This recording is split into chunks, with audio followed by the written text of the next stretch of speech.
Hey, what's up there, YouTubers? It's me again, Brian, aka Gamer55551, and I am back with a My Chew set video for this week, for the week of May 11th to the 17th, 2025, where I take a look at a couple of stories that caught my attention and give you my thoughts and my opinion about them.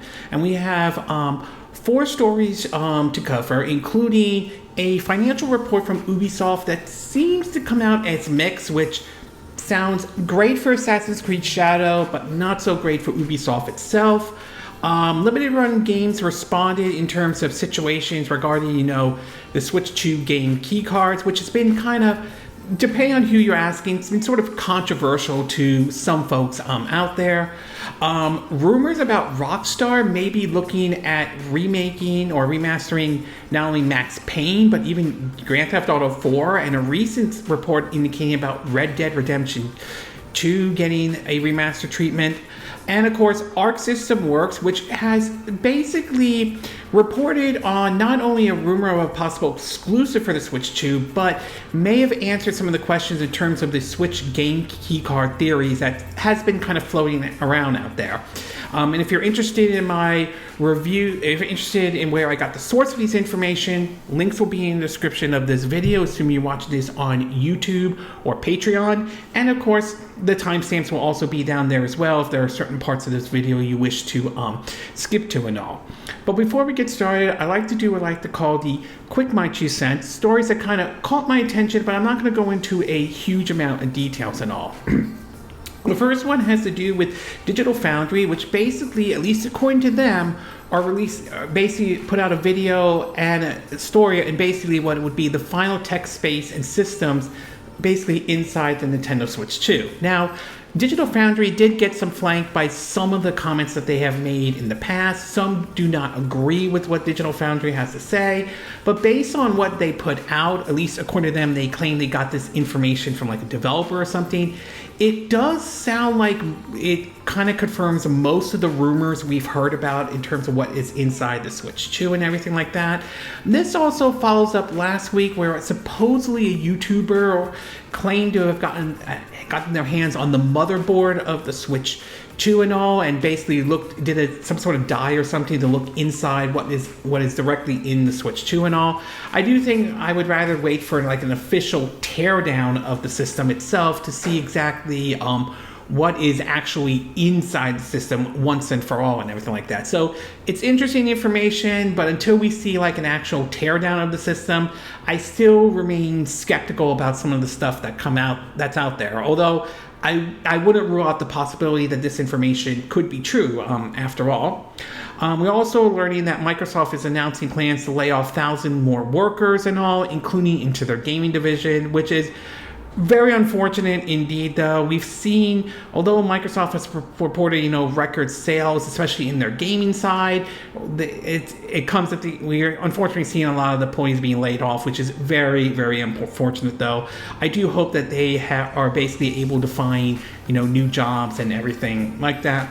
We also learned that Marvel's 1943 Rise of Hydra, the game which has basically Captain America and Black Panther teaming up together, seemed to have been delayed into 2026. And honestly, though, outside of maybe two trailers with cutscenes and everything like that, we've yet to see any actual gameplay or anything like that.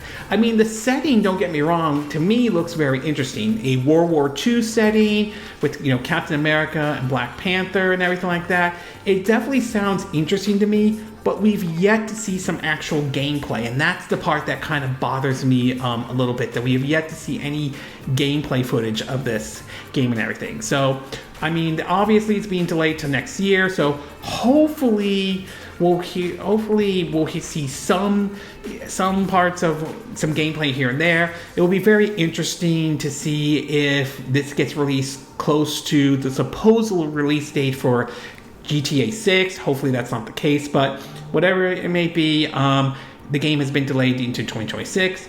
We also learned that there was a new Nintendo creator video that came out, though. This one had to do with Randy Pitchford and Gearbox, and they talked about in terms of Borderlands 4 and everything. I will admit I'm very mixed with Gearbox in general, particularly with Randy Pitchford in terms of his questionable behavior. There's this whole issue with this USB stick with certain inappropriate comments. And let's not forget about the whole Alien Colonial Marines debacle, and that turned out to be, though. But at the same time, I also do enjoy the Borderlands series in general. I like the whole art style to gunplay and everything like that. And based on the footage that was shown during this Game Creators, it looks like, at the very least, what's being shown, that it looks like the game is running at 60 frames per second. But again, we won't know until we get our official hands on the game and everything like that. And while this hasn't been confirmed yet for Borderlands 4 for the Switch 2, we still don't have an actual concrete release date for the game. And of course, we don't know if the game will be on a game keycard or will be the actual game in a cartridge, like what we're seeing with Cyberpunk 2077 for the Switch 2. Odds are, if I had to take a guess, it wouldn't surprise me when Borderlands 4 comes to the Nintendo Switch 2 that one is using a game keycard. I wouldn't be surprised about that. We also learned that the developer Monolith Soft, the creators of the Xenoblade Chronicles series, is on the hunt for new 2D and 3D designers and all. And they are obviously hiring people and everything. I am very curious to see what Monolith Soft is going to be doing for the Switch 2. Obviously, there have been rumors of them working on a brand new game and everything that has took up the entire Switch 1 generation. So hopefully that game will see the light of day in Switch 2. Although I would not be against another entry in the Xenoblade Chronicles series, maybe a Xenoblade Chronicles 4. But I would definitely be down with a Xenoblade Chronicles X2, a sequel to that one, if they decide to do that one indeed. So time will ultimately tell. We also know they also help out with other stuff for Nintendo with other games and everything like that. So hopefully, we'll hopefully see what Monolith Soft has to offer with the Switch 2 and all.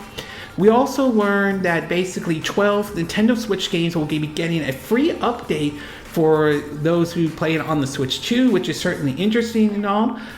Basically, some of the games range from ARMS to Super Mario Odyssey. They even add Legend of Zelda Link's Awakening and Link's Echo of Wisdom and all, so that's certainly nice. However, some of the updates for those two games don't seem to have any kind of thing mentioning of frame rates and everything like that. And there has been some criticism about the frame rate on that game, those two games. Yes, it does run at 60 frames per second, but there are cases where the frame rate does take a hit to a certain degree. I'm hoping maybe they could find a way to get the frame rate to be more stable. Who knows, maybe they'll find a way to get it up to 120 frames per second, but I'm more in favor of it getting the frame rate to be stable and everything like that. So time will ultimately tell and everything, but still very interesting that those games are going to get a free update for those who play it on the Switch 2. And last but not least, we are learning that Nintendo has expanded their Nintendo Switch online library for the Nintendo 64.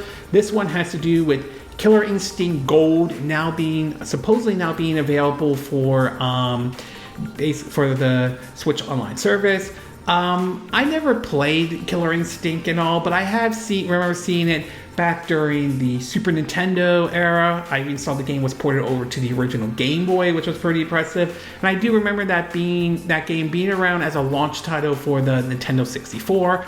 Obviously, the series has moved on. It's on, the Xbox system and everything like that. So, but still, it's nice to see Killer Instinct still alive, even on the Nintendo system. Even if it doesn't make its way towards, even if the new entry doesn't make its way towards that system. Although, given the direction Microsoft has been going lately, it's certainly not out of the realm of possibility that fighting game could one day maybe make its way over to the Switch 2 and all. And in the movie and TV show part of the Quick My Two Cent, we saw a second trailer for the upcoming James Gunn's Superman movie, though, which I'm definitely looking forward to seeing this one, though. I did enjoy James Gunn's take on the Guardians of the Galaxy series, though. I did enjoy Peacemaker. I did see the first season of that. Looking forward to the second season and all. And of course, I did enjoy Creature Commandos. I am very curious to see how this one plays out. Not to mention, I'm also kind of curious to see how Creature Commandos ties into, this new DC cinematic universe that James Gunn is spearheading, though.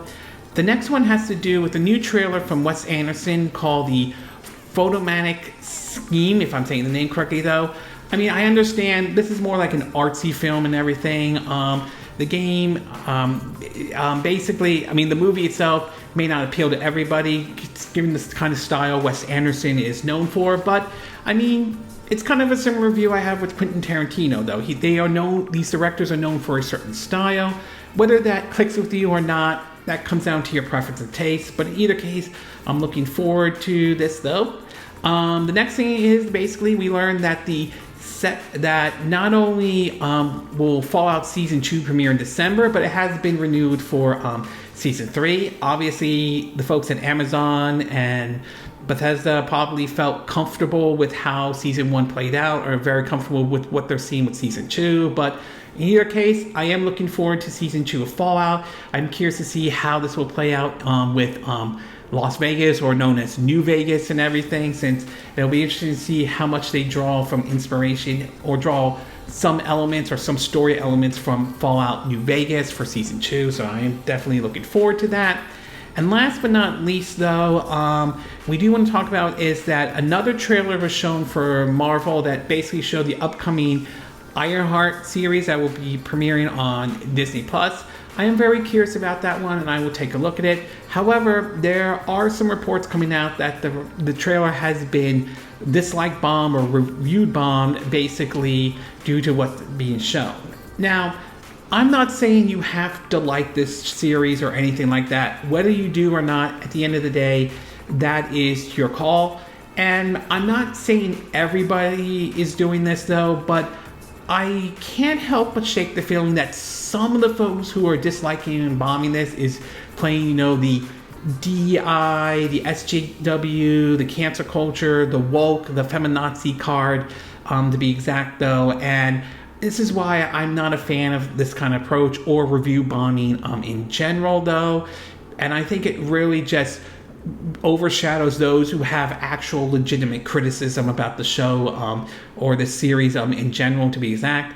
I'm not saying everybody who's downvoted this is doing this, though, just to be clear, but I would not be surprised if a lot of this negative voting is because of that, though, and which is a little bit unfortunate, though.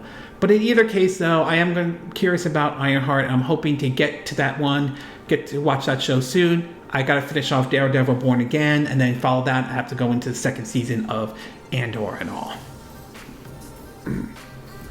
Okay, with the quick my 2 cent part now done, we'll get started with our first story, and this one has to do with the company Arc System World, which recently reportedly got hacked, but may have revealed some information about the Switch 2. And there are 2 interesting things that may have been some outlets are now reporting on. Now, one of the controversies we're seeing right now with the Switch 2 is the game key cards. This is just one of the controversies, depending on how you want to look at it, though. Now, I will admit, in my view, in terms of the game key cards, I'm very mixed on it in general. I do think that there is legitimate criticism towards developers who are basically putting their games into game key cards rather than trying to fit it in like maybe I think it's the 68 gigabyte size of this Nintendo Switch 2 for the Switch 2 cartridges, especially when you're seeing companies like CD Projekt Red willing to put their full game basically into the 68 gigabyte cartridge, compared to what we're seeing with Square Enix with Bravely Default, a remake of the original one that supposedly is at 10 gigabytes, but they're putting it in a game key card anyway. So I do think there is legitimate criticism to it. On the other hand, the other side of the coin, at least how I see it, is that compared to what we saw in during the Switch 1 era, where there were certainly games basically where it was just the empty box with a code, which to me, when you do that, you might as well just buy the game off the Nintendo eShop at that point. So, and not to mention, considering the fact that the game key cards, not only supposed with the reports coming out that not only are they not tied to your account, but they can be resold or bought used, though, I tend to view the game key cards as the lesser of the 2 evils. I'm not saying that this is 100% perfect, and I understand there is legitimate criticism towards it, though, but when compared to the empty box with a piece of paper with a code in it, I will say the game key cards are a better option than, like I mentioned, the empty box with the game key cards and all. Well, recently, as I said, there seems to be a report coming out that Aulx System Works was hacked and everything like that. And if this report is accurate, it does give us an indication of what Nintendo might be doing in terms of with the game keycard situation and everything. So in an article from Nintendo Everything, it basically reads that as part of a Aulx System Works hack, leak information has come out in light in regards to the Nintendo Switch 2 cartridge size. The following was listed as format for the system game. DL, digital game only, 64 gigabytes. I'm sorry, I thought it was 68, but it was 64. Game card with the full game, or Potion, codename for game keycard.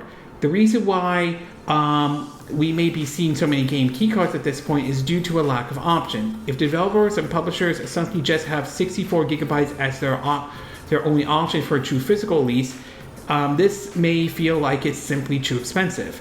The same Aulx System hack may have also revealed that the Nintendo Switch 2 was intended to launch in March. There's less information about that, so it's tough to dive into further.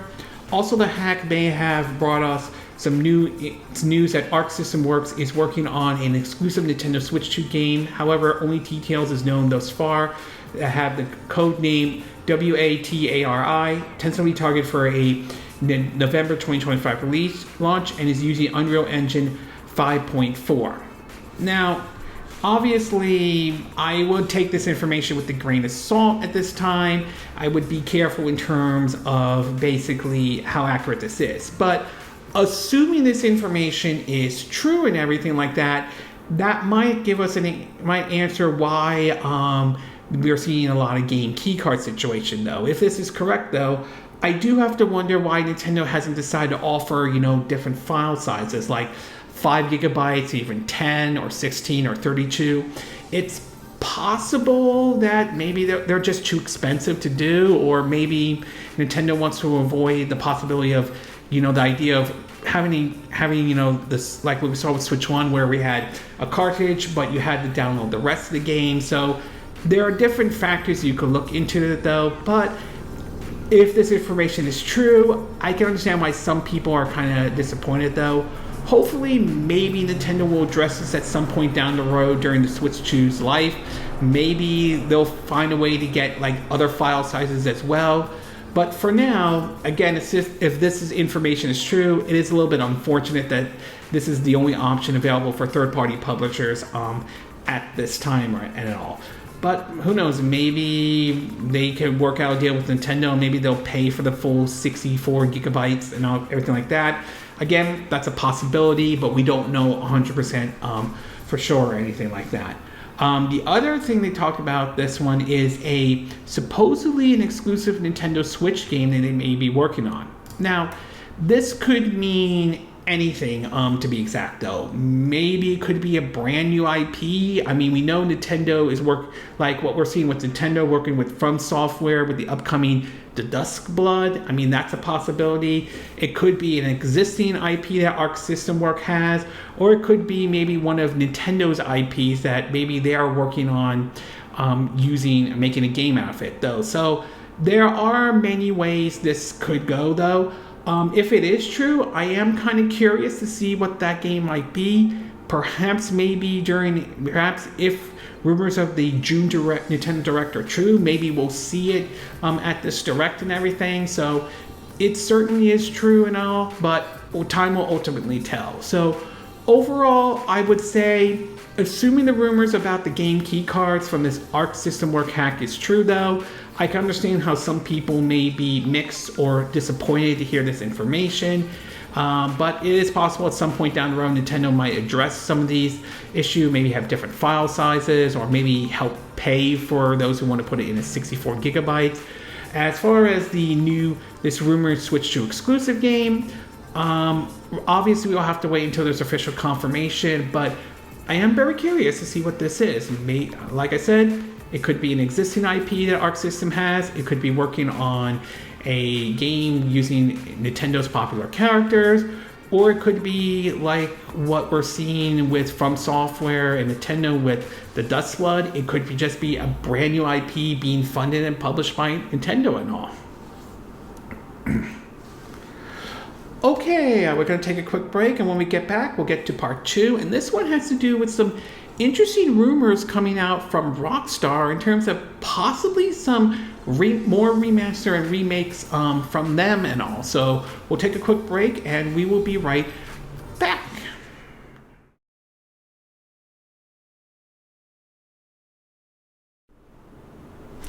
Okay, and we are back with part 2 of my 2 cent video.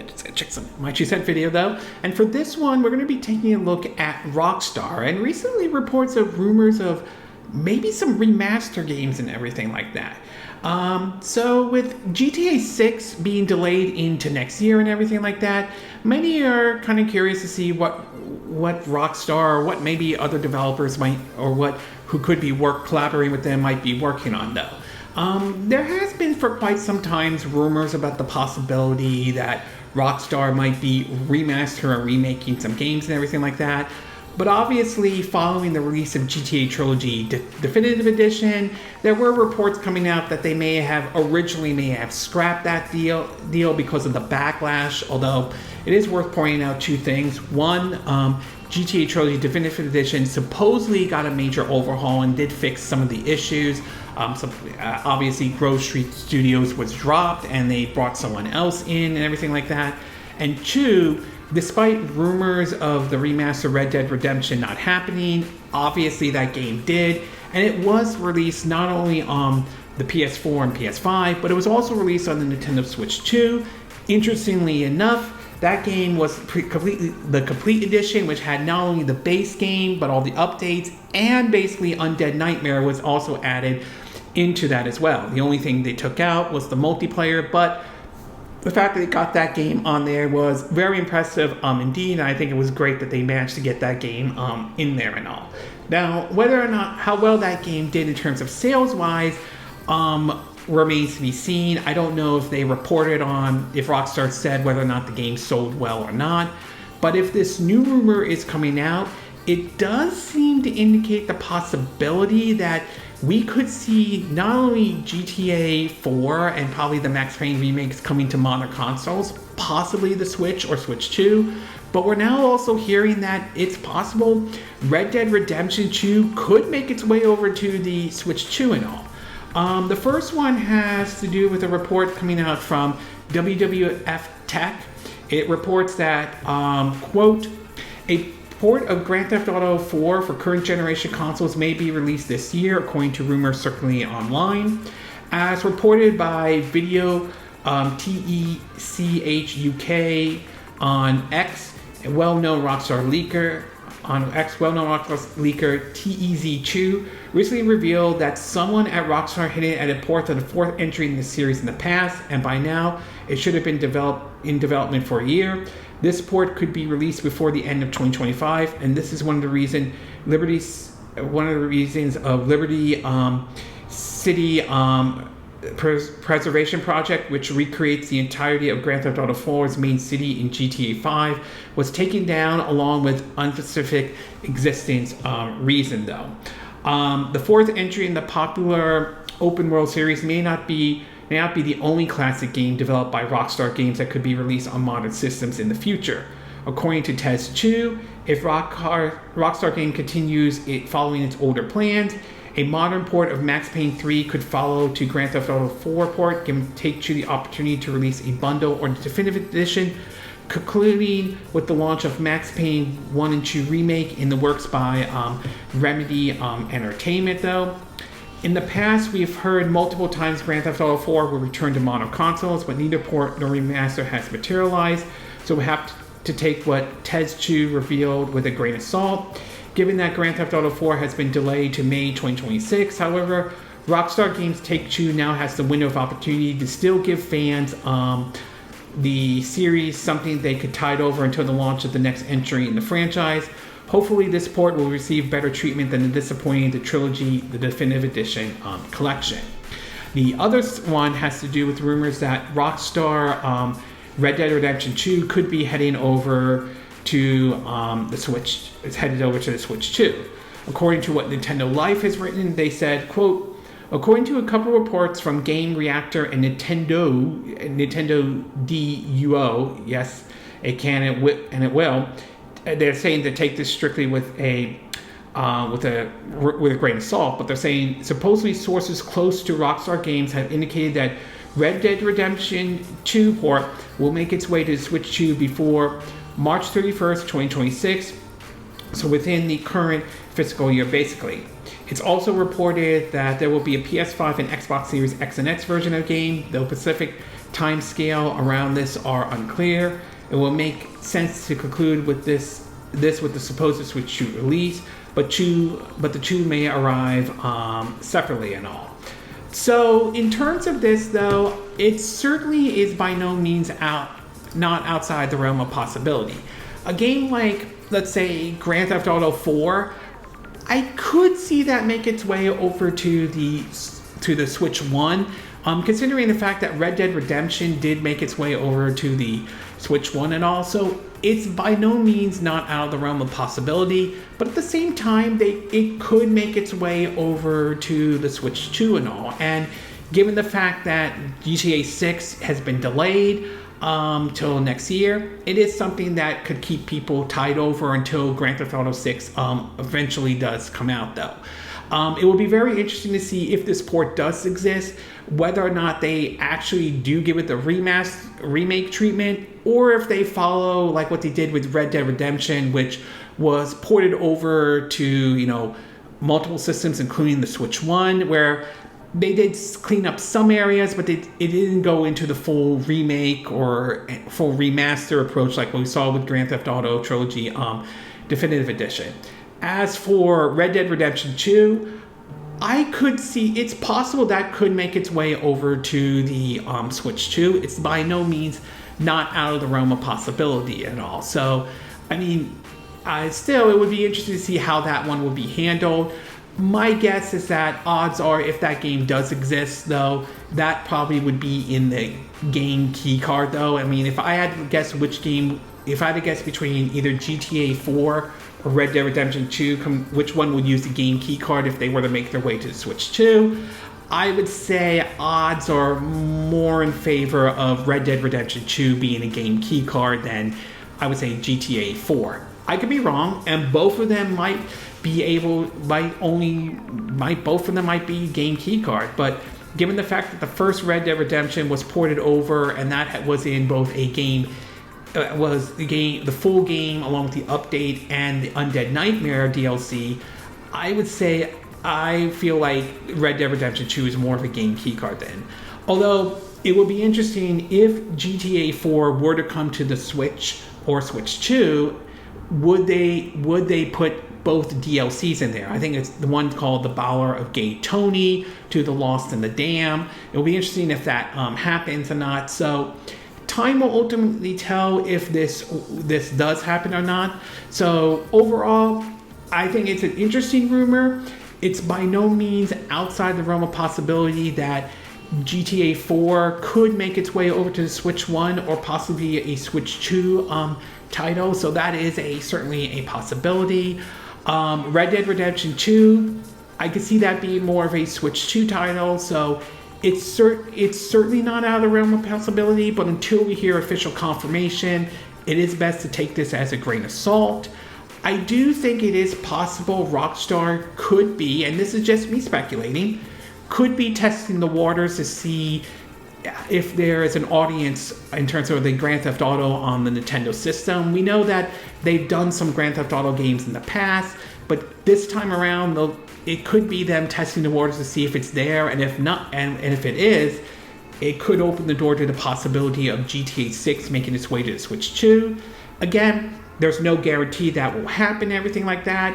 So I'm not saying it's 100% for certain, but it's by no means out of the realm of possibilities and everything like that.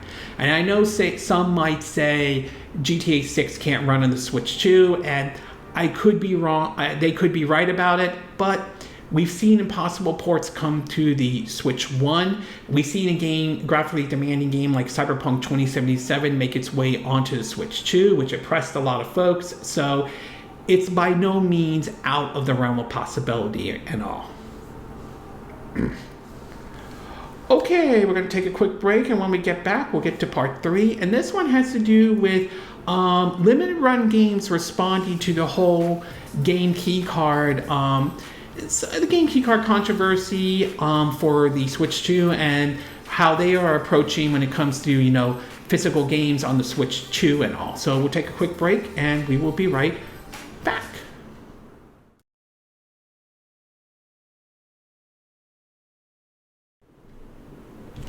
Okay, and we are back with part 3 of my 2 cent video, and for this one, we're going to be talking about limited run games and a response they gave in regarding the whole situation surrounding the Switch 2 game key cards. Now, one of the things limited run games is famous for is they are known for basically putting, a lot of games, or smaller games, depending on which one you ask though, depending on how you want to look at it though, that would only be available on the Nintendo eShop in sort of the physical cartridges and everything like that.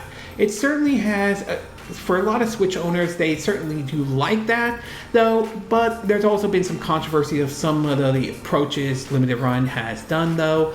But in either case, I have ordered games from Limited Run Games before in the past, mostly for games that are, I want to get that physical version. Not to mention, we've seen some of their games pop up on Amazon as well, though. But when the Nintendo Switch 2 was revealed and the whole situation surrounding game keycards popped up, there was concerns about whether Limited Run or even Play Asia would basically continue to push for the physical release. And there were certainly one of the games from Sega, supposedly supported by Limited Run, basically was found to be a game keycard only, though. This has certainly raised some concerns for physical owners out there who are not a big fan of the game keycard situation. Well, Limited Run has responded to this, and I will say the response, I would say, is both good or bad depending on how you want to look at it, though. In an article from GameSpot, it basically reads that, quote, at PAX East 2025, Limited Run Games explains its stance on Switch 2 game cartridge to Boss Rush. The company, which specializes in releasing retro and modern digital games on physical media for PlayStation, Xbox, and Switch consoles, explains that nearly all of its games will be true physical release and will contain the full game on the cartridge. The exception to this rule will be games released as a partnership, and that doesn't fall under its number release umbrella, as Limited Runs will leave this decision up to developers or publishers to decide. Developers and publishers. So, in a way, to some extent, though, this almost sounds very similar to what Nintendo is pretty much doing. A lot of their games, supposedly, or basically they're saying a lot of their games will be in the physical cartridges, but will leave it up to the developers, third-party developers, to decide whether they want to use the game key card or not. For some, it's going to be mixed for some folks on this. On one hand, I am very pleased to see that Limited Run is committed to putting their games into the actual physical cartridges, though. I think that is good, indeed. But at the same time, on the other hand, the fact that they're going to also sell games that will be the game key cards, that might disappoint some folks out there, though. Obviously, if it's going to mean that if you are planning to buy games from Limited Run, you are going to have to keep an eye out to see which of those games will be the full game in the cartridge, or that game will be a game key card. So obviously, again, yes, it's going to be up to the publishers and developers to decide, but I can understand for physical collectors, this may not sit well for them, though. So I would say the response to them is mixed. I think it's good that they are committed to physical games, but I can also see why some folks may not be happy with the fact that there's going to be game key cards available, that Limited Run Games are going to sell on their site and everything like that. It also remains to be seen how Play Asia is going to handle this as well, because up to this point, they've been known to sell, games, that have been in the actual, Switch cartridges and everything like that. But with most of their with some games, Japanese games being the game key cards, that might be a concern for those who decide to import games and everything like that. I've imported purchased games from PlayAsia before and everything. So it's going to be interesting to see how they handle this situation indeed. But overall, in terms of limited runs, games response, I would say, to me, it's mixed. I think it's good that they are committed to physical games, and they are going to games that they put out are going to be in the physical cartridge. But at the same time, they are still leaving some of that decision up to publishers and developers, and games that don't have a number on it. Don't be surprised if some of those games have game key cards in it. So it's, for some physical collectors, this is going to be, I would say, mixed to how they are going to view what is available on limited run games and all.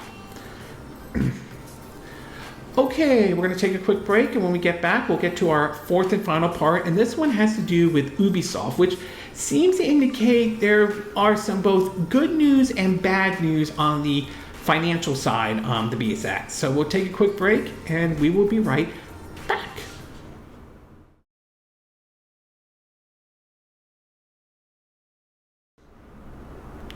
Okay, and we are back with our fourth and final part of our My 2 Cent video, and for this one, we're going to be taking a look at Ubisoft, which recently posted their financial earnings and all. Now, Ubisoft has sort of been in a very, let's just say, not in the best position and everything like that. Not to mention, their reputation isn't exactly great and everything like that. Now, Ubisoft can produce good games out there. Some of them are the Mario plus Rabbids games they have done, to basically, the South Park games I thought were pretty good and everything like that. So they can produce good games, but they've also earned the reputation of having all their games ranging from has to be open world to they're pushing their luck with always online and DRM and everything. And, with, like collector's edition, to buy this version to get this and that, and their push for live services and all. So they've certainly have not gotten the best reputation at all. And it also has come back to have an impact on them, especially with a game like Star Wars Outlaw, which, interestingly enough, that is coming to the Nintendo Switch too, but it seems to indicate that game really had a negative impact on them in terms of how the game functioned and worked and everything like that. Although supposedly the game has been fixed, or at least been patched, and basically has reworked certain things and everything like that. They did cite that as a reason from, their downturn in terms of the revenue. This led to a situation with Assassin's Creed Shadow being delayed into sort of this year and everything like that. Well, it seems the report has come out from their fiscal earnings, and it does seem to indicate there's both good news and bad news depending on how you look at it, though. First, in terms of the good news, though, it seems that the delay Assassin's Creed Shadow from last year into this year may have paid off for them, though, as it does seem to indicate that the game may have sold very well, at least according to this article from PC Gamer. It says that it sold well enough to be the second highest Assassin's Creed seller on day one in Ubisoft's history. Being pleased as punch about this. The CEO announced in an investors call that the company being delaying a couple more of its mainline titles as a treat. The delay that came for Assassin's Creed Shadow, which the CEO called a good decision to deliver a really strong quality to be mirrored in some of its other top brands. After review of our pipeline, we've decided to pivot additional development time to some of our biggest productions in order to create the best condition for success and everything like that. They say he also mentioned that 2026, 27, and 28 are going to be a big year for Ubisoft, implying that 2025 will stay relatively humble.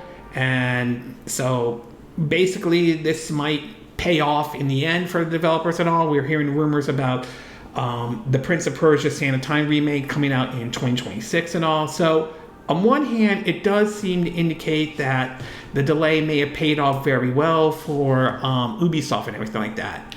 But on the bad side, it does seem to indicate that maybe this delay did not, that despite Assassin's Creed Shadow's success, it may have not been enough to help Ubisoft in general, as it's now been reported that supposedly the financial report, at least this from Push Square, saying that the previous year shows it wasn't nearly enough to make up for the huge losses.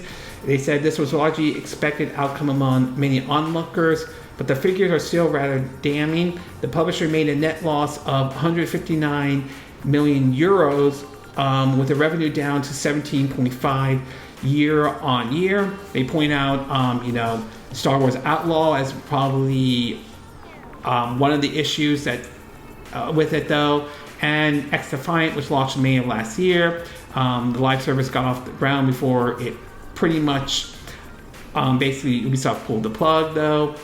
The CEO would respond saying, "This year has been challenging for Ubisoft with mixed dynamic across our portfolio amidst intense industry competition. Now more than ever, Ubisoft has no real choice but to bet big on its most popular brand. Assassin's Creed is obvious go-to solution, with publishers supporting plans around a 6 years worth of games, ranging from more open-world RPGs to full-on remakes. Shadow's success will have no doubt brought some momentum to this strategy as well."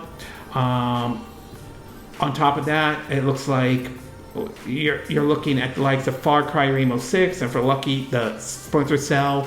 Ubisoft itself has confirmed that its multiple big budget projects currently in the works in an attempt to ensure that they all land and decide to issue internal delay, believing Assassin's Creed Shadow greatly benefited from such a move.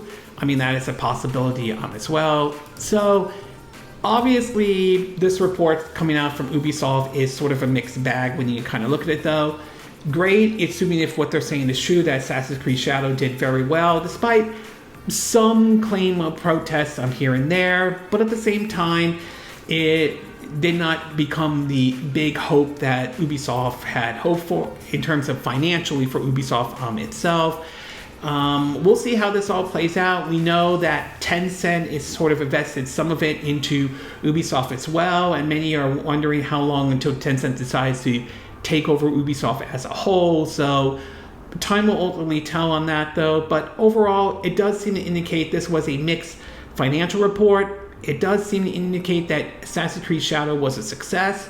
It does seem to indicate that Ubisoft might take that approach they've seen with Assassin's Creed Shadow, delay the game a bit to give it more time, but also at the same time it does indicate that despite the success Assassin's Creed Shadow did, it did not become the financial success that Ubisoft was at least hoping for and all. So we'll have to wait and see. So I will say, like I said before, this does seem to be a sort of a mixed bag in terms of the results and everything. Okay, this concludes this My 2 Cent video for this week. And again, these are my opinion. What are yours? What are your thoughts about this Arc System World hack though? Do you think this hack is legitimate in any way? Do you think that Arc System World is working on an exclusive for the Switch 2 and everything? Do you think this report about the 3 options for developers to put their game on the Switch, aka Switch 2, aka digital only, 64 gigabyte, or the game keycard, do you think this information is correct? What are your thoughts about this rumor about Rockstar wanting to possibly do a remaster or remake of Grand Theft Auto 4, or possibly the first Max Payne, or probably or release Max Payne, 3 on multiple systems? Do you think this information is correct in any way though? Do you think they should do a remaster or remake of Grand Theft Auto 4 or Max Payne 3 in any way? Do you think this would come to the Switch 1 or possibly the Switch 2? And do you think the rumors about the possibility about Red Dead Redemption 2 coming to the Switch 2 are true in any way? What are your thoughts about what Limited Run Games has said in response to the Switch 2 game keycards? Are you pleased to hear that they are committed to physical releases, especially for the Switch 2? Are you a little bit disappointed to know that there are still going to be game keycard games that will be available at Limited Run Games in any way? And what are your thoughts about this Ubisoft financial report? Were you surprised to see Assassin's Creed Shadow did very well? Do you think the delay definitely paid off in the end? Or are you surprised or not surprised to hear that despite the success Assassin's Creed Shadows had, it wasn't enough to help Ubisoft in general for this fiscal report? Do you agree with what I said in this video? Do you disagree? Do you have a difference of opinion? As always, Sound off on the comment section below. Let me know what you think. And if you do like this video, I hope you hit the like button. I would appreciate it. And I hope you do subscribe to my YouTube channel. If you do, make sure you hit the bell icon for notifications of any new videos I put up. Also, feel free to share this video if you want to, and feel free to donate to my channel if you like. You could do it through PayPal, me, or Patreon, or Steam Labs. Links will be in the description of this video, so you watching this either on YouTube or Patreon. And I will see you again next time when I do another video. Hopefully that'll be soon. Until then, from Southern California, I wish you all a good day then. Bye.